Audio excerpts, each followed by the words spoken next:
시청자 여러분 안녕하세요. 김동수입니다. 이 시간에는 7월 7일자 세계일보 오피니언을 소개해드리고 논평을 해드리겠습니다.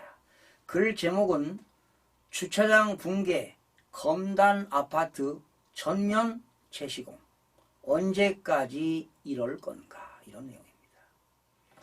국토교통부 조사에서 지난 4월 인천 검단 신도시 아파트 건설 현장에서 발생한 지하주차장 붕괴 사고의 원인이 설계, 감리, 시공 등 모든 단계의 총체적 부실 때문인 것으로 드러났다.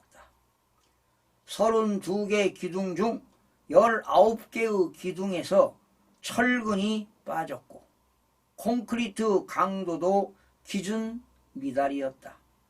설계 과정에서 필요한 철근이 빠졌는데도 시공사인 GS건설은 부실한 설계대로 시공하지 않고 철근을 추가로 누락했다.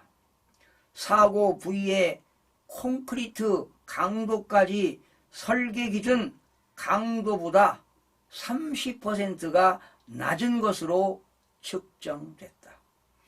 부실에 부실을 더한 격이다. 감리도 허수아비였다. 도면을 확인하고 승인하는 과정에서 문제점을 찾아내지 못했다. 사업을 발주한 시행자 LH 한국토지주택공사는 단 한 차례도 품질 관리를 하지 않았다고 한다. 기본적인 원칙조차 무시한 행태에 말문이 막힐 지경이다. GS건설은 그제 사과문을 내고 자이 브랜드의 신뢰와 명예를 최고의 가치로 판단해 전면 재시공을 결정했다고 밝혔다. 당장 현재 공정률이 67%인 지하 2층, 지상 최고 25층, 17개 동 1660가구 규모 단지를 전면 재시공하면 단순 공사비만 5천억 원이 더 투입된다.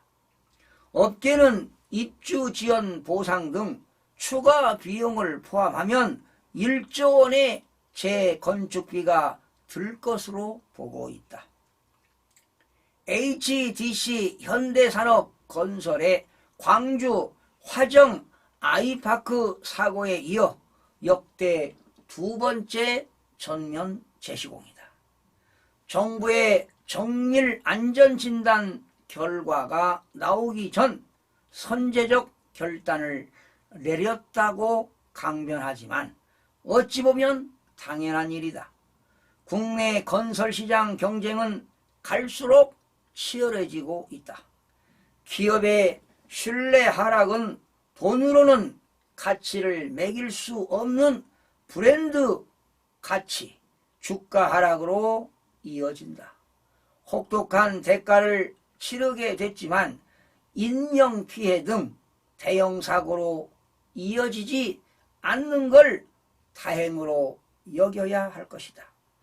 국토교통부는 8월 중순 행정처분 수위를 결정해 서울시에 통보할 예정이다.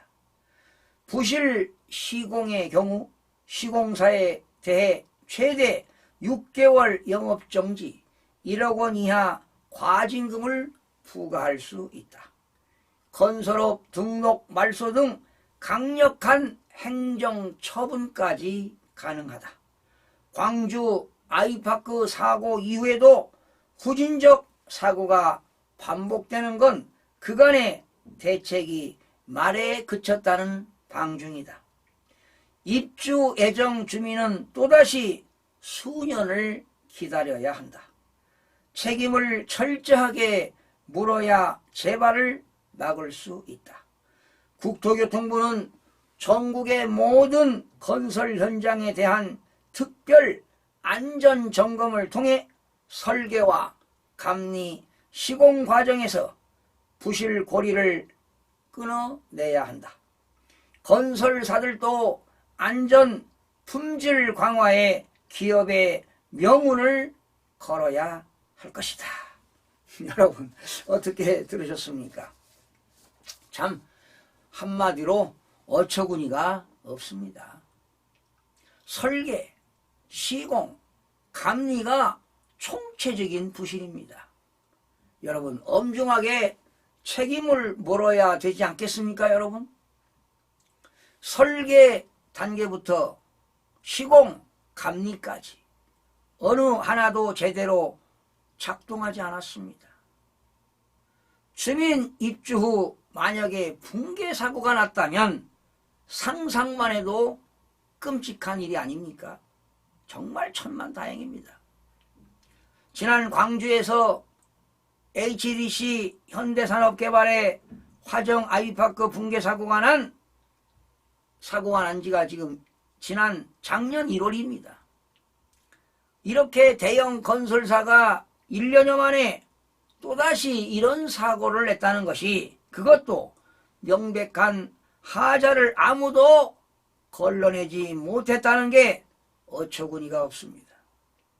GS건설은 17개 동 단지 전체를 전면 재시공하고 입주 지원에 따른 모든 보상을 다 할 것이라며 고개를 숙였지만 이걸로 끝날 일이 아닙니다. 이번 사고로 노출된 건설업계 전반의 안전 불감증을 확실히 뿌리 뽑아야 할 것입니다. GS건설의 공사 현장을 전수조사하는 것에 더해 설계, 감리 업계까지 면밀히 살펴보시기 바랍니다. 왜 철근이 빠졌는지, 왜 이러한 내용들을 걸러내지 못한 이유가 뭔지, 비리는 없었는지 명확하게 조사하여 관련 업체를 엄중 처벌해야 할 것입니다. 인명사고가 발생하지 않았다고 해서 책임 경감의 사유가 되어서는 절대로 안 될 것입니다. 시청해주신 여러분 고맙습니다. 다음 시간에 뵙겠습니다.